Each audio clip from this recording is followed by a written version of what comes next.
പുതിയൊരു വീഡിയോയിലേക്ക് എല്ലാവർക്കും സ്വാഗതം. നവ്യയുടെ 7ാം മാസത്തെ ചടങ്ങിനുള്ള പലഹാരങ്ങളെല്ലാം ഉണ്ടാക്കി കഴിഞ്ഞ് ദേവേനയും നയനും കൂടെ പാത്രങ്ങളൊക്കെ എടുത്ത് വെച്ചുകൊണ്ടിരിക്കുകയാണ്. അതിനുശേഷം ദേവേന ചോദിക്കുന്നുണ്ടായിരുന്നു, അപ്പോൾ എൻ്റെ മരുമകൾ ഇതുവരെ വിശേഷമൊന്നും അറിയിച്ചില്ലല്ലോ, കല്യാണം കഴിഞ്ഞിട്ട് ഇത്രയായില്ലേ എന്ന് പറയുമ്പോൾ നയന അങ്ങനെ ചോദിക്കുന്നുണ്ടായിരുന്നു. ഞങ്ങളുടെ കല്യാണം കഴിഞ്ഞിട്ട് 1 വർഷം ആവുന്നല്ലേ ഉള്ളൂ. അപ്പോൾ അതിൻ്റെ ഇടയ്ക്ക് എൻ്റെ അമ്മായിമ്മ എന്നെ സ്നേഹിച്ച് തുടങ്ങിയത് എപ്പോഴാണെന്നൊക്കെ ഇങ്ങനെ ദേവേനയോട് ചോദിക്കുമ്പോൾ ഇതും ഞാൻ പറഞ്ഞതും തമ്മിൽ എന്താ ബന്ധം എന്നൊക്കെ ചോദിക്കുകയാണ്. അപ്പോൾ ബന്ധം ഉണ്ടെന്ന് പറയട്ടോ, എൻ്റെ അമ്മായിമ്മ എപ്പോഴേ എന്നെ സ്നേഹിച്ച് തുടങ്ങിയിട്ടുള്ളൂ. അപ്പോൾ ഞാൻ കുറച്ച് കാലം ആ സ്നേഹം അനുഭവിക്കട്ടെ, എന്നിട്ട് മതി ഞങ്ങൾക്ക് സ്നേഹിക്കാൻ ഒരു കുഞ്ഞെന്നൊക്കെ പറയേ. അപ്പോൾ എന്തായാലും കല്യാണം കഴിഞ്ഞ പെൺകുട്ടികളൊന്നും ഇങ്ങനെയൊന്നും പറയില്ല. ഒരു കുഞ്ഞെന്നുള്ള അത് ആഗ്രഹം അവരുടെ ഇതാണെന്നൊക്കെ ഇങ്ങനെ പറയുന്ന സമയത്ത് ഇനിയിപ്പോൾ രണ്ടുപേരും കൂടെ കുഞ്ഞ് വേണ്ടാന്ന് തീരുമാനിച്ചിരിക്കുകയാണെന്നൊക്കെ ചോദിക്കുന്നുണ്ടായിരുന്നേ ദേവയാനി. അപ്പോൾ അങ്ങനെയൊന്നും ഇല്ലയെന്ന് ഇങ്ങനെ പറയുകയാണ് കേട്ടോ നയനയാണെങ്കിലും. അപ്പോൾ അതൊക്കെ അതിൻ്റേതായിട്ട് സമയത്ത് നടക്കും എന്നൊക്കെയാണ് നയന പറയുന്നത്. പിന്നീട് ഗ്രേസി ഇങ്ങനെ ഗൈനക്കോളജിസ്റ്റ് ആണെന്ന് മോൾക്കറിയാലോ, അന്ന് ഫംഗ്ഷൻ്റെ അന്ന് ഗ്രേസി ഈ കാര്യം എന്നോട് പറഞ്ഞായിരുന്നു. അപ്പോൾ നിങ്ങൾക്ക് എന്താ രണ്ടുപേർക്കും കൂടെ ഇങ്ങനെ അവളെ പോയി ഒന്ന് കണ്ടുകൂടെ എന്നൊക്കെ ചോദിക്കുന്നുണ്ടായിരുന്നു കേട്ടോ. അപ്പോൾ എല്ലാത്തിനും ഒരു സമയമില്ല എന്നൊക്കെയാണ് നയന പറഞ്ഞുകൊണ്ടിരിക്കുന്നത്. അപ്പോൾ എന്തായാലും ഒരു കുഞ്ഞെന്നുള്ള ആഗ്രഹം അങ്ങനെ ദേവയാനി പറയുന്നുണ്ടായിരുന്നു കേട്ടോ. അപ്പോൾ അത് മോള് ഉടനെ സാധിച്ചു തരണം എന്നൊക്കെ പറയുകയാണ്. അപ്പോൾ ആദർശിനോട് ഈ കാര്യത്തെക്കുറിച്ച് സംസാരിക്കണം എന്ന് പറയുമ്പോൾ മരുമകളെ സ്നേഹിക്കാത്ത അമ്മായിമ്മയ്ക്ക് എന്തായാലും ഈ കാര്യം ആദർശേട്ടനോട് സംസാരിക്കാൻ പറ്റില്ലല്ലോ എന്ന് പറയുമ്പോൾ മോളനെ അതിനൊരു തീരുമാനം എടുക്കണം എന്നൊക്കെ പറയുകയാണ് കേട്ടോ ദേവയാനി. പിന്നീട് ആദർശിനോട് ഈ കാര്യമെല്ലാം ഇങ്ങനെ പറയുന്നുണ്ടായിരുന്നു. നമ്മളിങ്ങനെ ഏറ്റവും കൂടുതൽ നമ്മളെ സ്നേഹിക്കുന്ന ആളുകൾക്കാണല്ലോ പ്രാധാന്യം കൊടുക്കുന്നത്. അതുകൊണ്ട് തന്നെ മുത്തശ്ശൻ്റെ മുത്തശ്ശിയുടെ ഒക്കെ ആഗ്രഹം ഇങ്ങനെ നമുക്കൊരു കുഞ്ഞ് വേണം എന്നുള്ളത് തന്നെയാണ്. ആ ആഗ്രഹം സാധിച്ചു കൊടുക്കണം എന്നൊക്കെയാണ് കേട്ടോ നയന പറയുന്നത്. അപ്പോൾ ആദർശ് പറയുന്നുണ്ടായിരുന്നു, അപ്പോൾ നിൻ്റെ ഇതെനിക്ക് മനസ്സിലായി, അപ്പോൾ നീ പറഞ്ഞു വരുന്നത് നമുക്കൊരു കുഞ്ഞ് വേണമെന്നാണല്ലോ, എന്നാൽ പിന്നെ വൈകിപ്പിക്കേണ്ട. അമ്മയാണെങ്കിലും പറയുന്നത് നല്ലൊരു ഡോക്ടറെ കാണിക്കാനാണെന്നൊക്കെ പറയട്ടെ. അപ്പോൾ എന്തായാലും ഇനിയിപ്പോൾ അത് വൈകിപ്പിക്കേണ്ട, നമുക്ക് നോക്കാമെന്നൊക്കെ ആദർശം പറയുന്നുണ്ടായിരുന്നു കേട്ടോ. പിന്നീട് പറയുന്നുണ്ടായിരുന്നു, അമ്മയും നീയും തമ്മിലുള്ള അകലം അങ്ങനെ കുറയ്ക്കാൻ വേണ്ടിയിട്ട് നമുക്കൊരു കുഞ്ഞ് വേണം എന്ന് പറയുകയാണ്. അപ്പോൾ ഒരു കുഞ്ഞൊക്കെ വരുമ്പോഴാണല്ലോ എത്ര അകന്ന് നിൽക്കുന്ന അച്ഛനമ്മമാരും ഇങ്ങനെ മക്കളോട് ഇങ്ങനെ മക്കളെ സ്നേഹിക്കാനും ഒക്കെ തുടങ്ങുന്നത് എന്നൊക്കെ പറഞ്ഞിട്ട് അവർ ആ കാര്യമൊക്കെ സംസാരിക്കുന്നുണ്ടായിരുന്നു. അപ്പോൾ നയനയ്ക്കാണെങ്കിലും ഭയങ്കര സന്തോഷമാവുന്നുണ്ട്. നയനിയാണെങ്കിലും ആദർശ ആ സമയത്ത് അങ്ങ് ചേർത്ത് പിടിക്കുകയൊക്കെ ചെയ്യുന്നുണ്ടായിരുന്നേ. പിന്നീട് നവ്യയാണെങ്കിലും ഇങ്ങനെ ചടങ്ങിന് വേണ്ടിയിട്ട് ഒരുങ്ങിക്കൊണ്ടിരിക്കുകയാണ് കേട്ടോ. അപ്പോഴാണ് അബി അവിടേക്ക് വരുന്നത്. അപ്പോൾ അബി ഇങ്ങനെ വന്ന ഉടനെ തന്നെ അബിയുടെ ഫോണിലേക്ക് കോൾ വരുന്നുണ്ടായിരുന്നേ. അപ്പോൾ നവ്യാണെങ്കിലും അബിനോട് ചോദിക്കുന്നുണ്ടായിരുന്നു, ആരാ വിളിക്കുന്നതെന്ന് ചോദിക്കട്ടോ. അപ്പോൾ അബിയാണെങ്കിലും പറയുകയാണ്, അത് നീ അറിയുന്ന ആരുമല്ല, അതറിഞ്ഞിട്ട് നിനക്ക് പ്രത്യേകിച്ച് കാര്യമൊന്നുമില്ല എന്ന് പറയുകയാണ്. എന്നാലും ആരാ വിളിക്കുന്നതെന്നൊന്ന് പറഞ്ഞൂടെ എന്നൊക്കെ ചോദിക്കുന്നുണ്ടായിരുന്നു കേട്ടോ. അപ്പോൾ അതിനുശേഷമാണെങ്കിലും അബിയാണെങ്കിലും ഇങ്ങനെ കോൾ എടുക്കാൻ വേണ്ടിയിട്ട് പുറത്തേക്ക് പോവുകയാണ്. അനഘയാണ് വിളിക്കുന്നത്. നവ്യ ആരാ വിളിക്കുന്നതെന്ന് ചോദിക്കുമ്പോൾ അതെൻ്റെ ഒരു കൂട്ടുകാരനാണെന്നാണ് കേട്ടോ പറയുന്നത്. അപ്പോൾ അബിയാണെങ്കിലും പുറത്തേക്ക് സംസാരിക്കാൻ പോകാൻ തുടങ്ങുമ്പോൾ നവ്യ ചോദിക്കുന്നുണ്ടായിരുന്നു, കൂട്ടുകാരനാണെങ്കിൽ എന്താ ഇവിടെ നിന്ന് സംസാരിച്ചൂടെ എന്ന് ചോദിക്കുകയാണ്. അപ്പോൾ ഞാൻ പുറത്തേക്ക് പോകുന്നത് ഇവിടെ റേഞ്ച് കിട്ടില്ല എന്ന് വിചാരിച്ചിട്ടാണ്, അല്ലാതെ മറ്റൊന്നും കൊണ്ടല്ല, ഇവിടെ നിന്ന് സംസാരിക്കാം എന്നൊക്കെ പറയുമ്പോൾ നിനക്ക് മാത്രമേ ഇവിടെ റേഞ്ച് കിട്ടാത്തുള്ളൂ, ബാക്കി എല്ലാവർക്കും റേഞ്ച് കിട്ടും എന്നൊക്കെ പറഞ്ഞിട്ട് നവ്യാണെങ്കിലും അങ്ങ് ദേഷ്യപ്പെടുന്നുണ്ടായിരുന്നേ. അബി റൂമിൻ്റെ പുറത്തിറങ്ങിയിട്ടാണ് കേട്ടോ അനഘയുടെ കോൾ എടുക്കുന്നത്. അപ്പോൾ അനഘയാണെങ്കിലും അബീനെ ഒന്ന് കാണണമെന്ന് പറഞ്ഞിട്ട് അബി ഇതുവരെ ചെന്നിട്ടുണ്ടായിരുന്നില്ല. അപ്പോൾ അതിനാണ് കേട്ടോ വിളിച്ചത്. അപ്പോൾ നിന്നെ ഒന്ന് കാണണമെന്ന് പറഞ്ഞിട്ട് നീ ഇതുവരെ വന്നില്ലല്ലോ എന്ന് ചോദിക്കുന്നുണ്ടായിരുന്നു. അപ്പോൾ എനിക്ക് എന്തായാലും നിന്നെ ഇന്ന് തന്നെ കാണണമെന്ന് പറയുമ്പോൾ അബി പറയുന്നുണ്ടായിരുന്നു, ഇന്ന് കാണാൻ പറ്റില്ല, ഇന്ന് ഇവിടെ ഒരു ഫംഗ്ഷൻ നടക്കുകയാണെന്നൊക്കെ പറയട്ടെ. അപ്പോൾ എന്ത് ഫംഗ്ഷൻ അവിടെ നടക്കുന്നത് എന്നൊക്കെ ചോദിക്കുന്നുണ്ടായിരുന്നു അനഘയാണെങ്കിലും. അപ്പോൾ നിൻ്റെ കല്യാണം ഉറപ്പിക്കലാണോ എന്നൊക്കെ ചോദിക്കുകയാണ് കേട്ടോ. നിൻ്റെ കല്യാണം കഴിഞ്ഞിട്ടില്ല എന്നല്ലേ നീ പറഞ്ഞതെന്നൊക്കെ ചോദിക്കുന്നുണ്ടായിരുന്നു. അപ്പോൾ അനഘയാണെങ്കിലും തറവാട്ടിലേക്ക് വരാമെന്നാണ് കേട്ടോ പറയുന്നത്.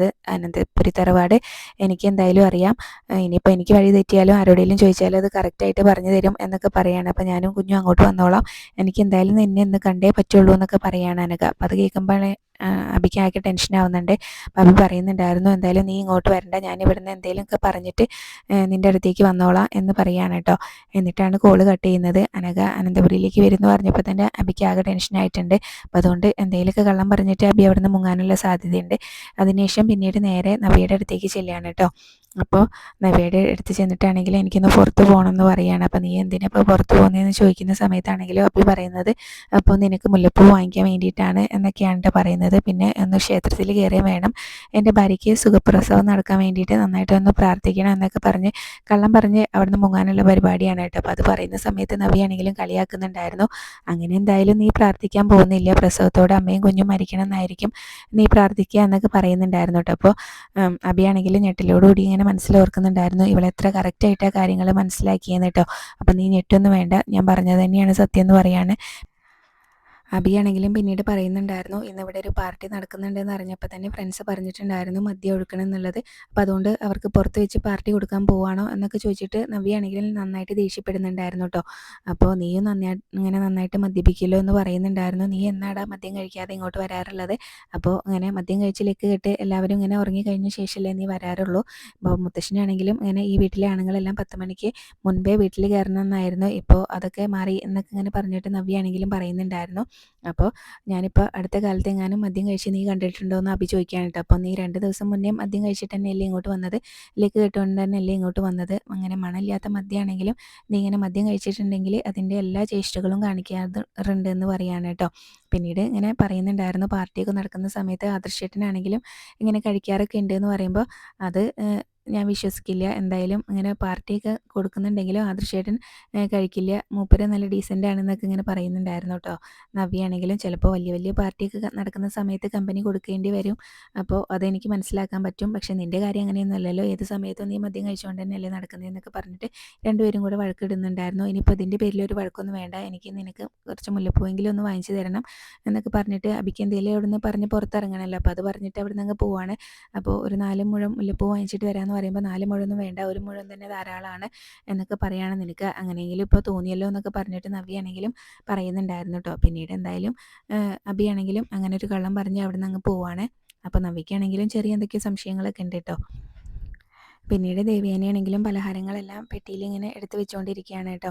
അപ്പോൾ ജലജ പറയുന്നുണ്ടായിരുന്നു, ഇത്രയും പലഹാരങ്ങളുണ്ട്, ഇനിയിപ്പോൾ നിൻ്റെ വീട്ടിലേക്ക് കൊണ്ടുപോയാൽ ഇത് അവൾക്ക് കിട്ടുമെന്ന് പറയാൻ പറ്റില്ല എന്നൊക്കെ പറയുമ്പോൾ നവ്യല്ല അതിനെ പറയുന്നുണ്ടായിരുന്നു, എൻ്റെ അമ്മയ്ക്കും പലഹാരങ്ങളൊക്കെ ഉണ്ടാക്കാൻ നന്നായിട്ട് അറിയാം, ആർക്കും പിറകിലൊന്നുമല്ല എൻ്റെ അമ്മ, പിന്നെ ഞങ്ങൾ അങ്ങോട്ട് ചെല്ലുന്നില്ല എന്നുള്ള പരാതി മാത്രമേ ഉള്ളൂ എന്നൊക്കെ ഇങ്ങനെ പറയുകയാണ്. എനിക്കും അങ്ങനെ എൻ്റെ വീട്ടിൽ പോയി നിന്നാൽ കൊള്ളാമെന്നൊക്കെ ഉണ്ട് എന്ന് പറയുമ്പോൾ പിന്നെ എന്താടി പോയി നിൽക്കാത്തതെന്നൊക്കെ ജലജ ചോദിക്കുകയാണ് കേട്ടോ. അത് മറ്റു പലർക്കും ഇവിടെ ഇഷ്ടമല്ലല്ലോ എന്നിങ്ങനെ നയനിയാണെങ്കിലും ആക്കിക്കൊണ്ട് പറയുന്ന സമയത്ത് ദേവയാനി പറയുന്നുണ്ടായിരുന്നു, എനിക്ക് നീ നിൻ്റെ വീട്ടിൽ പോയി നിൽക്കുന്നതുകൊണ്ട് ഒരു കുഴപ്പമില്ല, പിന്നെ ആദർശിൻ്റെ കാര്യം ഓർത്തിട്ടാണ് എന്നൊക്കെ ഇങ്ങനെ പറഞ്ഞ് ഇങ്ങനെ അവരിങ്ങനെ സംസാരിക്കുന്ന സമയത്താണ് കേട്ടോ അബി പുറത്തേക്ക് പോകുന്നത് ദേവയാനി കാണുന്നത്. അപ്പോൾ ദേവയാനി ചോദിക്കുന്നുണ്ടായിരുന്നു, നീ ഈ സമയത്ത് എവിടേക്ക് പോകാമെന്ന് ഇങ്ങനെ ചോദിക്കുക. അപ്പോൾ അബിയാണെങ്കിലും പറയുകയാണ്, ഞാനിങ്ങനെ നബിക്ക് കുറച്ച് മുല്ലപ്പൂ വാങ്ങിക്കാൻ വേണ്ടിയിട്ട് പോവാണെന്ന് പറയുമ്പോൾ ജാനകി പറയുന്നുണ്ടായിരുന്നു, അതൊക്കെ ഇന്നലെ തന്നെ വാങ്ങിച്ച് വെക്കേണ്ടതല്ലായിരുന്നു, ഈ സമയത്താണ് മുല്ലപ്പൂ വാങ്ങിക്കാൻ പോകുന്നതെന്നൊക്കെ ചോദിക്കും കേട്ടോ. അപ്പോൾ ദേവയാനി പറയുന്നുണ്ടായിരുന്നു, എന്തായാലും ഇവളുടെ അച്ഛനും അമ്മയും വരുന്ന സമയത്ത് നീ എന്തായാലും ഇവിടെ വേണമെന്ന് പറയാണ്. പിന്നീട് നയന പറയുന്നുണ്ടായിരുന്നു, സ്നേഹമുള്ള ഭർത്താക്കന്മാരൊക്കെ അങ്ങനെയാണെന്നൊക്കെ ഇങ്ങനെ പറയും കേട്ടോ. അപ്പോൾ ആദർശനാണെങ്കിലും നയന വീട്ടിലേക്ക് പോകുന്നൊന്നും ഇഷ്ടമല്ല എന്ന് പറയുന്ന സമയത്ത് തന്നെ ജലജ പറയുന്നുണ്ടായിരുന്നു, നീ ആദർശിനെ വലിയ മന്ത്രവാദം ചെയ്ത് മയക്കിയെടുത്ത് വെച്ചിരിക്കില്ലേ എന്ന് പറയുമ്പോൾ നയന പറയുന്നുണ്ടായിരുന്നു, ഞാൻ ആർക്കും ഒരു മന്ത്രവാദം ചെയ്തിട്ടില്ല, ഞാൻ സ്നേഹത്തിലൂടെയാണ് ഇങ്ങനെ ആദർശേട്ടൻ്റെ മനസ്സിലേക്ക് കയറിയത് എന്നൊക്കെ ഇങ്ങനെ പറയുന്നുണ്ടായിരുന്നു കേട്ടോ. അപ്പോൾ ഇവിടെ ഇങ്ങനെ സ്നേഹത്തിൻ്റെ കണക്കാണല്ലോ പറഞ്ഞുകൊണ്ടിരിക്കുന്നത്, അപ്പോൾ നീ എന്തായാലും മുല്ലപ്പൂ വാങ്ങിക്കാൻ പോവല്ലേ, അപ്പോൾ 2 കിലോ സ്നേഹം ഇങ്ങനെ അവളുടെ ചേച്ചിക്കും കൂടെ വാങ്ങിച്ചു കൊടുത്തേരെ എന്നൊക്കെ ഇങ്ങനെ പറഞ്ഞ് കളിയാക്കുന്നുണ്ടായിരുന്നേ. അപ്പോൾ അതൊക്കെ പറഞ്ഞ് പിന്നീട് എന്തായാലും അബിയാണെങ്കിലും ഞാൻ മുല്ലപ്പൂ വാങ്ങിച്ചിട്ട് വരാമെന്ന് പറഞ്ഞിട്ട് അവിടെ നിന്ന് പോവാണ് കേട്ടോ. അപ്പോൾ ജലജയ്ക്കാണെങ്കിലും സംശയമാണ് കേട്ടോ. അപ്പോൾ ഇവനങ്ങനെ മുല്ലപ്പൂ വാങ്ങിക്കാൻ പോവേണ്ടതല്ലല്ലോ, ഇവൻ എന്ത് പറ്റിയെന്നുള്ള ചിന്തയിലാണ് കേട്ടോ ജലജ നിൽക്കുന്നത്. പിന്നീട് അനഘേനെ കാണാനായിട്ട് അബി ചെല്ലുന്നുണ്ടായിരുന്നു. അപ്പോൾ അബീനെ കാണുമ്പോൾ അനഘയ്ക്കാണെങ്കിലും ഭയങ്കര സന്തോഷമാവുന്നുണ്ട് കേട്ടോ. അപ്പോൾ രണ്ടുപേരും കൂടെ അടുത്തെത്തുന്ന സമയത്ത് അനക്ക് പറയുന്നുണ്ടായിരുന്നു, നീ ഇങ്ങനെ പണ്ടത്തേക്കാളും ചെറുപ്പമായിട്ടുണ്ടല്ലോ എന്ന് പറയും. അപ്പോൾ അബിയാണെങ്കിലും തിരിച്ചും പറയുന്നുണ്ടായിരുന്നു കേട്ടോ, നിനക്കും വലിയ മാറ്റമൊന്നും ഇല്ല എന്ന് പറയും. അപ്പോൾ ഒരു അമ്മയായതിൻ്റെ എല്ലാ മാറ്റവും എന്നിലുണ്ട് എന്ന് അനഘ പറയുകയാണ് കേട്ടോ. പിന്നീട് ഇങ്ങനെ പറയുന്നുണ്ടായിരുന്നു, അവരുടെ കാര്യങ്ങളൊക്കെ സംസാരിക്കുന്നുണ്ടായിരുന്നു. അപ്പോൾ നിനക്കെന്താ ഞാൻ വിളിച്ചപ്പോൾ വരാനൊരു മടി എന്നൊക്കെ ചോദിക്കുന്നുണ്ടായിരുന്നു കേട്ടോ. പിന്നീട് അനഘയാണെങ്കിലും കുഞ്ഞിനെ ഏറ്റെടുക്കണം എന്ന് പറയാൻ വേണ്ടിയിട്ടാണ് കേട്ടോ വിളിച്ചിട്ടുണ്ടായിരുന്നത്. അപ്പോൾ ഇന്ന് നിൻ്റെ വീട്ടിൽ എന്തോ ഫംഗ്ഷൻ നടക്കുന്നുണ്ടെന്ന് പറഞ്ഞല്ലോ, എന്താ നിൻ്റെ എൻഗേജ്മെൻ്റ് ആണോ എന്നൊക്കെ ചോദിക്കുന്നുണ്ടായിരുന്നു, കല്യാണം ഉറപ്പിക്കലാണോ എന്നൊക്കെ ചോദിക്കുമ്പോൾ അബി അതേ എന്നൊക്കെയാണ് കേട്ടോ പറയുന്നത്. അപ്പോൾ അതെന്തായാലും എൻ്റെ വിഷയമല്ല, എനിക്ക് നീ ഇങ്ങനെ എന്നെ ഏറ്റെടുക്കണമെന്നൊന്നും ഞാൻ പറയുന്നില്ല, പക്ഷേ എൻ്റെ കുഞ്ഞിനെ നീ ഏറ്റെടുത്തേ പറ്റുള്ളൂ എന്നൊക്കെ പറയുമ്പോൾ അബി പറയുന്നുണ്ടായിരുന്നു, അതൊന്നും എനിക്ക് പറ്റില്ല എന്ന് പറയാണ് കേട്ടോ. അപ്പോൾ ഞാൻ നിന്നോട് ഇവിടുന്ന് പോയപ്പോഴേ പറഞ്ഞിട്ടുണ്ടായിരുന്നു, അവിടെ ജോലി ചെയ്ത് കുഞ്ഞിനെ നോക്കാൻ പറ്റാത്തൊരവസ്ഥ വന്നിട്ടുണ്ടെങ്കിൽ ഞാൻ എന്തായാലും ഇങ്ങോട്ട് തിരിച്ചു വരും, അപ്പം നീ കുഞ്ഞിനെ ഏറ്റെടുക്കണമെന്ന് ഞാൻ പറഞ്ഞിട്ടുണ്ടായിരുന്നു, ഞാൻ പോയപ്പോൾ നിനക്ക് വലിയ ആശ്വാസമായി എന്നൊക്കെ എനിക്കറിയാം എന്നൊക്കെ പറയുകയാണ് കേട്ടോ. അപ്പോൾ എന്തായാലും ഞാൻ അതിനൊക്കെ ഒരു പരിഹാരം ഉണ്ടാക്കാമെന്ന് അങ്ങനെ അബി പറയുന്നുണ്ടായിരുന്നു. അനക്കങ്ങനെ വീട്ടിലേക്ക് തറവാട്ടിലേക്ക് വരും, അങ്ങനെ ഞാനും കുഞ്ഞുമായിട്ട് വരും എന്നൊക്കെ പറയുമ്പോൾ അബിക്ക് ആകെ ടെൻഷനാവുകയും ചെയ്യുന്നുണ്ടായിരുന്നു. അപ്പോൾ അത് വേണ്ട, ഞാൻ എന്തെങ്കിലും ഒരു പരിഹാരം കാണാമെന്ന് പറയുകയാണ്. പരിഹാരം കണ്ടിട്ടില്ലെങ്കിൽ എന്തായാലും ഞാൻ കുഞ്ഞുമായിട്ട് തറവാട്ടിലേക്ക് വരും എന്ന് പറയുന്നുണ്ടായിരുന്നു കേട്ടോ. അത് പിന്നെ നിൻ്റെ മുത്തശ്ശനും ഒക്കെ ഭയങ്കര നാണക്കേടായിരിക്കും. പിന്നെ സോഷ്യൽ മീഡിയയിൽ അത് തന്നെയായിരിക്കും കുറച്ച് കാലത്തെ ചർച്ച എന്നൊക്കെ പറഞ്ഞിട്ട് അങ്ങ് പറയുന്ന സമയത്ത് അബിക്കാണെങ്കിലും ആകെ ടെൻഷനാണ്. അപ്പോൾ എന്തായാലും ഒരു പരിഹാരം ഉണ്ടാക്കാമെന്ന് പറയാണ്. ഇനിയിപ്പോൾ നിൻ്റെ കുഞ്ഞല്ല, നീ മുമ്പേ പറഞ്ഞിട്ടുണ്ടായിരുന്നു നിൻ്റെ കുഞ്ഞല്ല എന്നുള്ളത്, ഇനിയും നീ അതെന്നെ പറയാനാണ് ഉദ്ദേശിച്ചതെന്നുണ്ടെങ്കിൽ അത് ഞാൻ പ്രൂവ് ചെയ്യും എന്ന് പറയാണ്. അപ്പോൾ അബി പറയുന്നുണ്ടായിരുന്നു അതിൻ്റെ ഒന്നും ആവശ്യമില്ല എന്ന് പറയും കേട്ടോ. പിന്നീട് നീ കുഞ്ഞിനെ കുറിച്ച് ഒന്നും ചോദിച്ചില്ലല്ലോ, കുഞ്ഞിൻ്റെ പേരൊന്നും ചോദിച്ചില്ലല്ലോ എന്ന് പറയുമ്പോൾ എന്താ കുഞ്ഞിൻ്റെ പേര് എന്നൊക്കെ ചോദിക്കുന്നുണ്ടായിരുന്നേ. അപ്പം എന്നൊക്കെ പറയും പേരിലൊന്നും വലിയ പ്രസക്തിയൊന്നുമില്ല, എന്നാലും പറയാം നമ്മുടെ കുഞ്ഞിൻ്റെ പേര് ഇങ്ങനെ ചാന്ദിനി എന്നാണ്, ചന്തു എന്നാണ് ഞങ്ങൾ സ്നേഹത്തോടെ വിളിക്കാറുള്ളത് എന്നൊക്കെ പറയുമ്പോൾ അബി പറയുന്നുണ്ടായിരുന്നു നല്ല കൊള്ളാമെന്ന് പറയുകയാണ് കേട്ടോ. അപ്പോൾ ആ നല്ല പേരുള്ള കുഞ്ഞിനെയും കൊണ്ട് ഞാൻ അങ്ങോട്ട് വരും എന്നൊക്കെ ഇങ്ങനെ പറയുമ്പോഴാണ് കേട്ടോ അബിക്ക് ആകെ ടെൻഷനാവുന്നത്. അപ്പോൾ എന്തായാലും നിൻ്റെ ഇങ്ങനെ കല്യാണം ഉറപ്പിക്കലാണെന്നല്ലേ നീ പറഞ്ഞത്, അപ്പോൾ എന്തായാലും നിൻ്റെ കല്യാണത്തിന് മുന്നേ എന്തെങ്കിലും ഒരു തീരുമാനം ഉണ്ടാവുമോ എന്നൊക്കെ ചോദിക്കുകയാണ്.